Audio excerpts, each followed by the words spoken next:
Bonsoir mesdames et messieurs, merci de nous retrouver dans le cadre du journal télévisé Le Grand Format de édition de 19h45.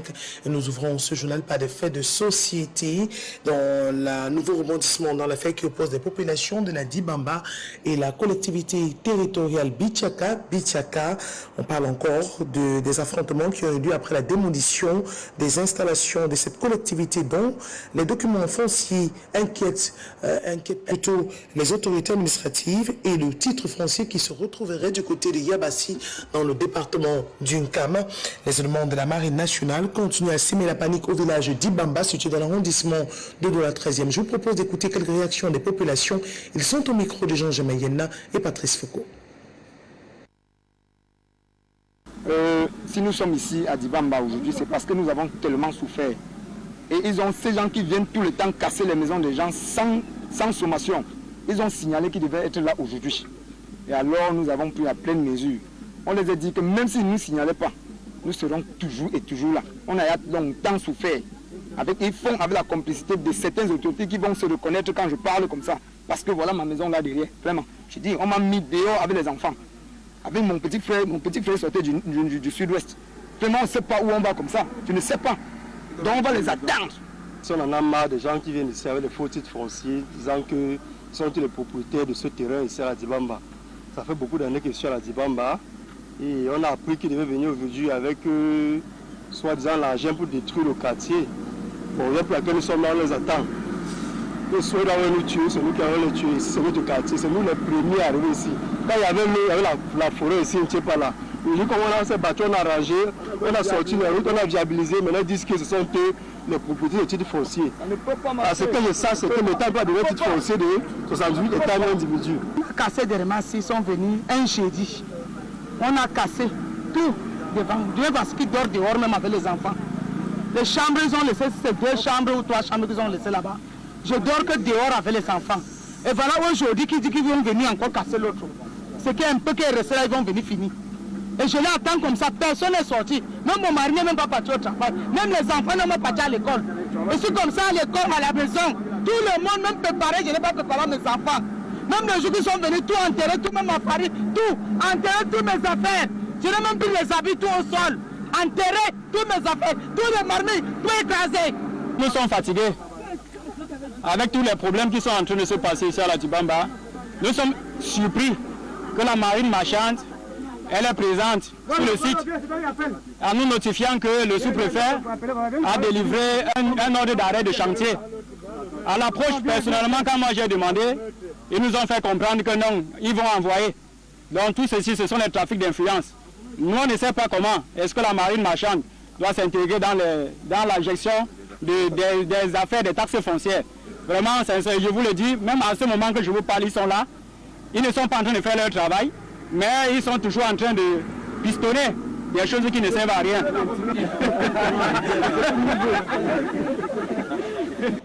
Il tient de préciser que dans cette affaire qui oppose les populations de la Dibamba et les responsables de la collectivité Bichaka, on attendait une décision de justice qui devait être rendue au tribunal de premier instant de Tokoti, c'est à Douala, capitale économique du Cameroun. Et toujours dans le registre des faits de société, cette fois-ci dans l'arrondissement 1er de Konsamba, situé dans le département du Mongo, c'est un incendie qui a été déclaré aux premières heures de cette matinée. On parle d'un bilan lourd, 2 maisons construites à matériaux provisoires qui volent en fumée et plusieurs butins matériels. C'est donc le bilan de cet incendie et note quand même le mécontentement des peuples. Elles se sont battues bec et ongle avec des moyens archaïques pour venir à bout en vain de la furie des flammes. Troncs de bananiers, poubelles, seaux d'eau, sable, de la terre et même curieusement des cailloux ont été mis à contribution par les populations du quartier 11 dans l'arrondissement de Konsamba 1er.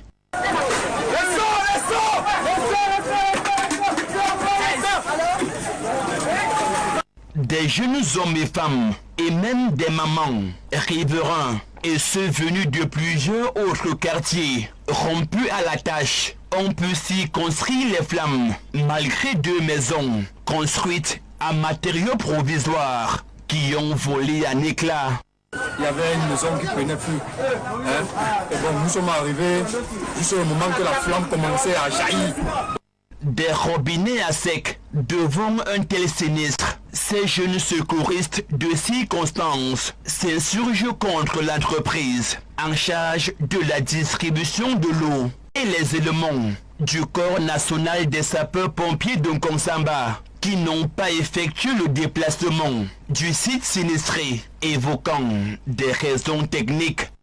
Maman, c'est le mot travail. On ne passe pas ici. Vraiment,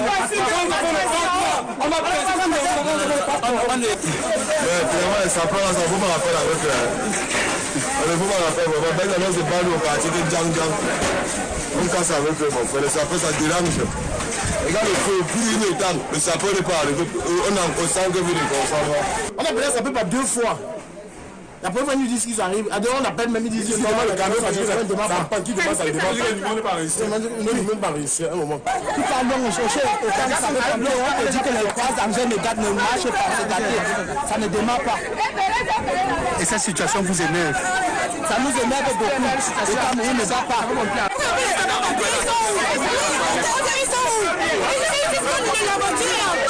C'est inadmissible.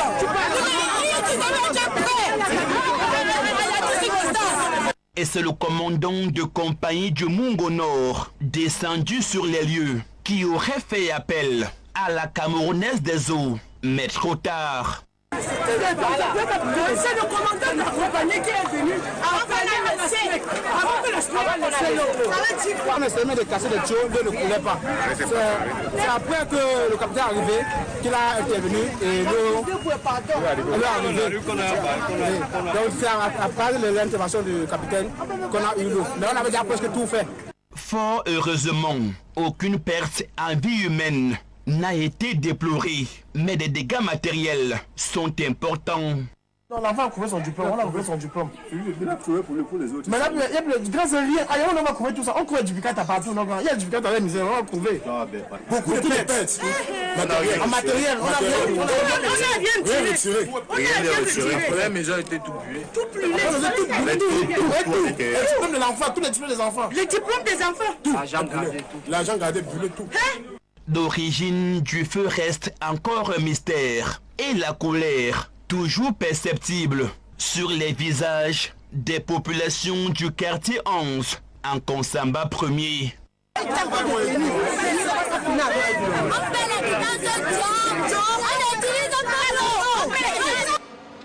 Et on s'adresse cette fois-ci aux répercussions de la crise sociopolitique dans les régions du nord et sud-ouest de Cameroun. Et la région du littoral, elle seule, compte environ 40 000 déplacés internes. Et dans le département du Mungo, le gouvernement et la société civile a procédé à la remise d'actes de naissance de ces hommes et femmes, enfants qui étaient dépourvus de cette pièce importante. La remise a eu lieu dans le département du Mungo, notamment dans plusieurs villes telles que la ville de Nkonsamba, où ils étaient très heureux de recevoir cette pièce importante pour les réinsertion dans la société. Le reportage de Jean Gemayena et Château-Anne Vallon. Avec la crise sociopolitique qui dure déjà des années dans les régions du nord-ouest et du sud-ouest, d'énormes conséquences se sont enregistrées dans cette guerre entre l'armée régulière qui veut restaurer le calme, la paix et la sérénité et les bandes armées séparatistes qui exigent à tout prix et à tous les prix la division du pays. Et parmi ces conséquences, de nombreuses maisons ont été incendiées et d'autres abandonnées par les occupants pour se trouver refuge sous d'autres cieux. C'est le cas par exemple des déplacés internes du département du Mungo. La problématique des populations déplacées suite à la crise socio-économique, socio-politique que traversent nos régions, met au cœur de la vie et des préoccupations, comme je l'ai dit, la question d'acte de naissance. Nos enfants venant de ces régions n'ont pas toujours la possibilité, à cause du manque d'acte de naissance, de poursuivre leur scolarité. C'est donc pour voler au secours de cette population vulnérable que le gouvernement et la société civile ont décidé de produire et d'offrir à ces hommes, femmes et enfants des actes de naissance pour leur réinsertion sociale. Et nous pensons que ces efforts qui aujourd'hui relèvent vont se disséminer et vont susciter au niveau des autres acteurs des concours intéressants pour que ces populations qui aujourd'hui connaissent des difficultés puissent retrouver une vie calme, une vie meilleure. Invitons toutes les autres initiatives à venir dans le Mungo prêter main forte à ces populations qui, comme je l'ai dit, sont déjà en grand nombre. Nous les estimons à ce jour à environ 40 000 âmes. Nous avons eu un problème récurrent de manque d'actes de naissance aux enfants déplacés internes. Parce que avant, depuis là, quand nous on était de l'autre côté du sud-ouest, on courait. On était chassés par des gens inconnus. Pas des gens inconnus, on était chassés. Donc, en fuyant, on a tout abandonné de l'autre côté. Les actes de naissance, les CNI et consorts. Donc, aujourd'hui que nos enfants ont leurs actes de naissance, ça va les permettre de poursuivre leurs études. Même si le geste est salutaire, il faut dire que beaucoup reste encore à faire pour l'intégration et la réinsertion sociale de ces nombreuses familles qui ont tout abandonné dans le nord-ouest et le sud-ouest à cause de cette barbarie. 2, 1 et 1. Et je vous propose que nous nous rendions dans la commune de Tumboro, située dans le département du Mayori, dans la région du Nord Cameroun. Ce n'est pas une découverte, mais c'est pour faire le constat de la souffrance des populations de ce côté qui manquent de ravitaillement en eau potable. D'ailleurs, la distribution de ce précieux liquide n'est qu'un lointain souvenir par les riverains de cette localité partie administrative du Cameroun. Et c'est grâce à la mairie de la ville que l'on peut constater ou compter quelques points d'adduction d'eau dans quelques coins et quartiers de la commune de Tumboro, dans le département du Mayori, Patingouagnon et Saïdou Fonsi. L'eau potable se fait de plus en plus rare dans la ville de Tumboro, département du Mayori. Les populations doivent parcourir des kilomètres pour avoir accès à de l'eau de bonne qualité. C'est fort de ce constat que l'exécutif communal de Tumboro a réhabilité ce point d'adduction d'eau pour le bien des populations. La population est vraiment dans une tranquillité. Et il n'y a plus trop de problèmes. Les gens ne se soucient plus de certains petits problèmes comme avant. Par exemple, la coupure d'électricité. Les gens préfèrent qu'il n'y ait pas d'électricité que l'eau potable. Cette action salutaire vient aussi booster l'économie locale. Comme nous on travaille de Maïroa là, seulement on prend le pouce pour aller vendre 10 bidons, on va à 1000 francs. Et on est content ici, seulement les gens de la population viennent puiser là un bidon à 25 francs. Et nous on livrait notre client là, c'est un bidon à 100 francs. Donc à 25. Oui. Avant le bidon c'était combien? Même 150, le jour qu'il n'y a pas l'eau là, même 200, tu vas payer l'eau un bidon. Mais maintenant là, c'est 25. Pour le magistrat municipal Célestin Yandal, cette initiative marque le début des différentes réalisations opérées dans la ville de Tumboro. Il faut bien que le Sénat, dont nous avons la chance même d'avoir un fils du Mayori comme premier vice, il faut bien qu'il nous aide en demandant à ses affidés sur le terrain de permettre à la commune de collecter ces taxes. Parce qu'aujourd'hui, vous savez, les communes ont des difficultés. Aucune commune ne peut, sur ses recettes propres, réaliser des projets d'envergure. La commune de Tumboro couvre une superficie de 1610 km² pour une population estimée selon les dernières données démographiques à 317 800 âmes. Les principales composantes socio-ethniques sont les Boum, les Dourou, les Baya, les Kanouri, les Arabes Choua, auxquels sont venus s'adjoindre des communautés migrantes venues de la région voisine de l'extrême nord, que sont entre autres les Tupuri, les Mundang, les Kiziga, Mandara, Massa, Mafa et bien d'autres.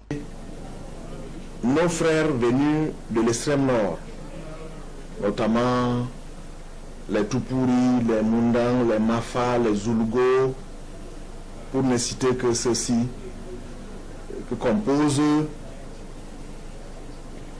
la commune. Et depuis la crise politique qui persiste en République centrafricaine, la commune de Touboro, depuis 2016, vit, disons, les populations vivent avec les réfugiés centrafricains. Les populations de Touboro vivent principalement de l'élevage, l'agriculture et le commerce, ce qui fait de Touboro le principal pourvoyeur, au mieux l'une des mamelles nourricières de la région du Nord, mais aussi des pays voisins, notamment le Tchad, la République centrafricaine et le Nigeria.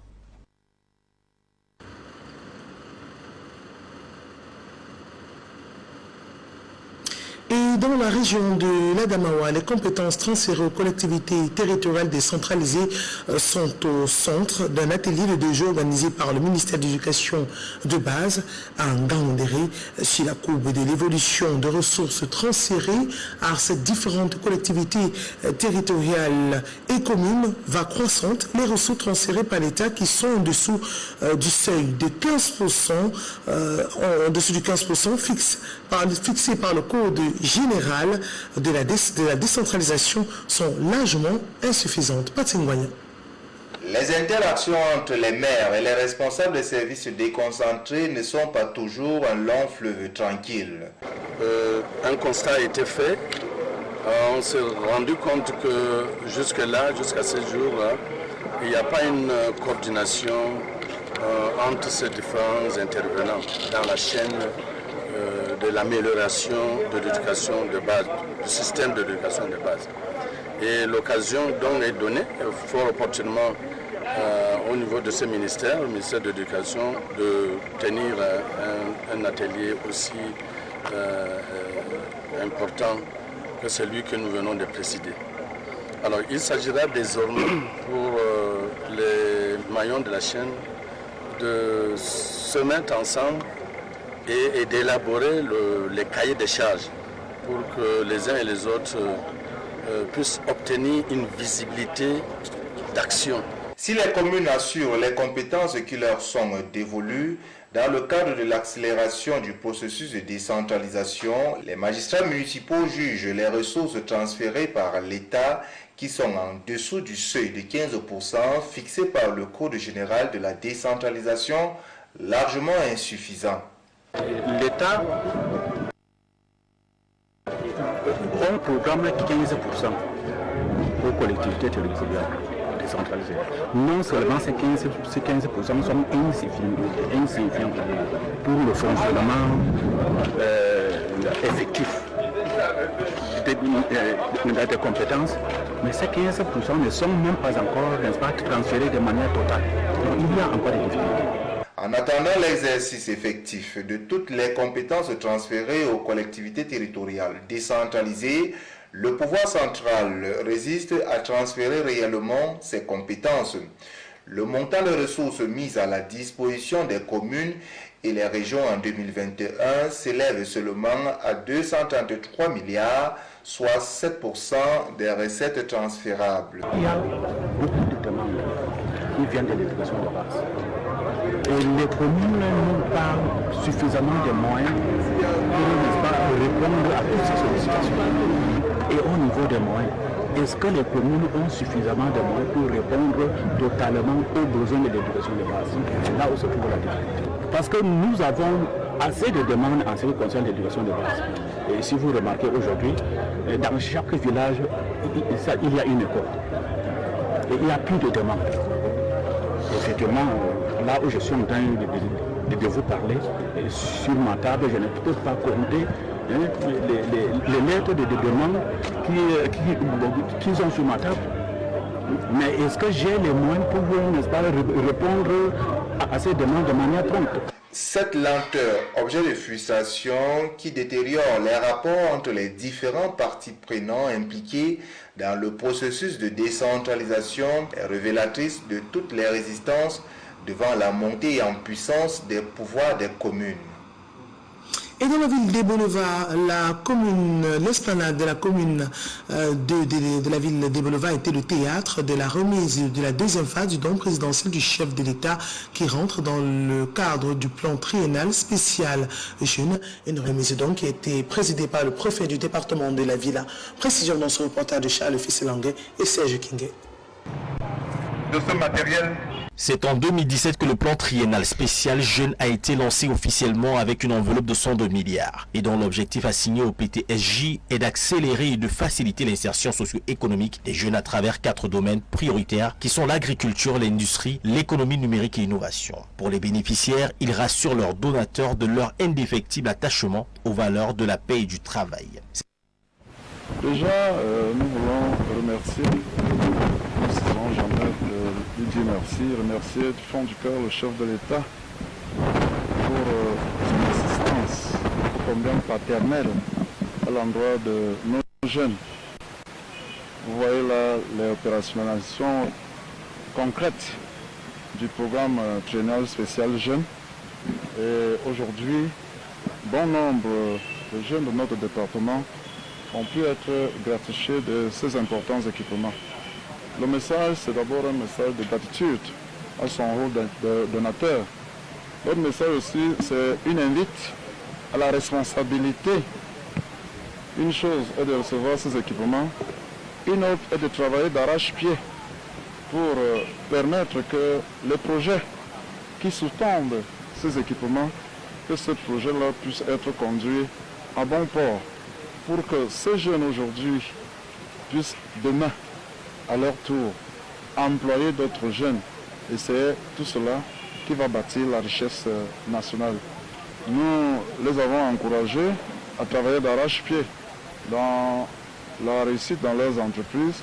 Nous avons invité les ressources sectorielles techniques à les accompagner de manière serrée pour que, effectivement, ce sacrifice consenti par l'État ne puisse effectivement produire les effets escomptés. C'est un bilan positif avec une bonne remobilisation de la jeunesse autour de cet important plan triennal du chef de l'État. Les jeunes sont tous dans la mise en œuvre de la maturation de leurs projets.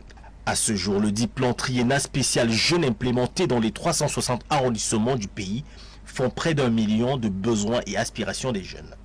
En procédant à cette remise, le préfet du département de l'Anvila a exhorté les heureux bénéficiaires à plus d'ardeur au travail et de faire bon usage du matériel reçu afin de ne pas décevoir le chef de l'État qui est toujours aux côtés de la jeunesse.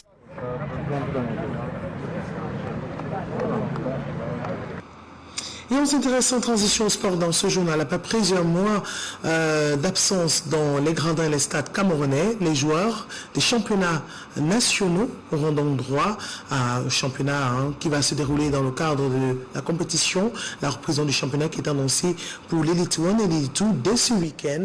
Et hier, un reportage a été fait à cet endroit après la réunion qui a eu lieu au siège de la Fédération camerounaise de football en présence du président de la FECAFOOT, Seydou Moubondjea, et plusieurs présidents de clubs, 30 au total, qui reviennent sur l'organisation de la reprise de ce championnat sur l'ensemble du triangle national. Reportage. Suspendu depuis le mois de mars 2020 à cause de la pandémie de la Covid-19 et reporté à plusieurs reprises ces derniers mois à cause de la crise qui secoue la Fédération camerounaise de football et la Ligue professionnelle de football du Cameroun, les championnats nationaux Elite 1 et Elite 2 devraient reprendre dans les prochains jours. La FECAFOOT a en effet convoqué les présidents de clubs Elite 1 et 2 pour une réunion ce mardi qui a statué sur la date précise du démarrage de la nouvelle saison qui est prévue ce week-end.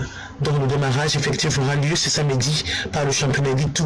Une deuxième réunion s'est déroulée au siège de la Fédération camerounaise de football ce vendredi 26 février 2021. C'était le lieu d'inviter les instances fêtières de football camerounais à se ressaisir et ramener la sérénité dans leur organisation. Occasion de créer les meilleures conditions de l'épanouissement du football camerounais, comme l'a déclaré le président Paul Biya. Ce message adressé par le président de la République aux différents acteurs de la crise qui secoue le football camerounais n'est pas tombé dans les erreurs dessous, puisque quelques semaines après, l'intense fêtière du football camerounais a convoqué 2 réunions avec les différents responsables des clubs Elite One et tout pour le redémarrage des championnats nationaux. Le championnat 2021 pourrait se dérouler avec 35 clubs, 21 de Ligue 1 et 14 en Ligue 2. La formule de dessous poule est envisagée. Il faut rattraper aussi le calendrier de la CAF en juin, annoncé en début de semaine, grâce à cette concertation entre la FECAFOOT et les clubs qui se chargera d'aplanir la divergence avec une réelle prise en compte des aspirations des clubs principaux perdants de la crise en cours.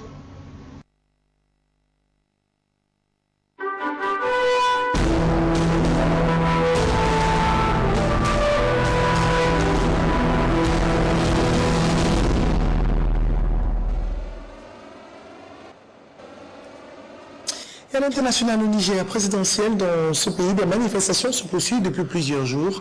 Plusieurs bâtiments ont été incendiés et de nombreuses arrestations ont été enregistrées. France 24. Les soutiens de l'opposition sont de nouveau dans les rues de Niamey.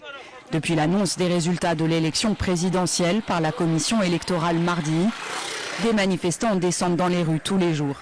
Pour eux, c'est Mahaman Ousmane, le candidat de l'opposition, qui a remporté le vote, et non l'allié du président sortant Issoufou, Mohamed Bazoum. Les manifestants ont lancé des projectiles sur les forces de l'ordre qui les ont aspergés de gaz lacrymogène. Puis ils se sont attaqués à des bureaux du parti au pouvoir. Nous n'accepterons pas que ceux qui veulent coûte que coûte, quelles que soient les conditions, y compris en mettant le feu, arriver au pouvoir, ils le fassent. Nous n'accepterons pas cela. Des maisons ont également été brûlées, dont celle du correspondant de Radio France Internationale. Pour RFI, c'est en tant que journaliste qu'il a été ciblé. La radio dénonce une grave atteinte à la liberté de la presse.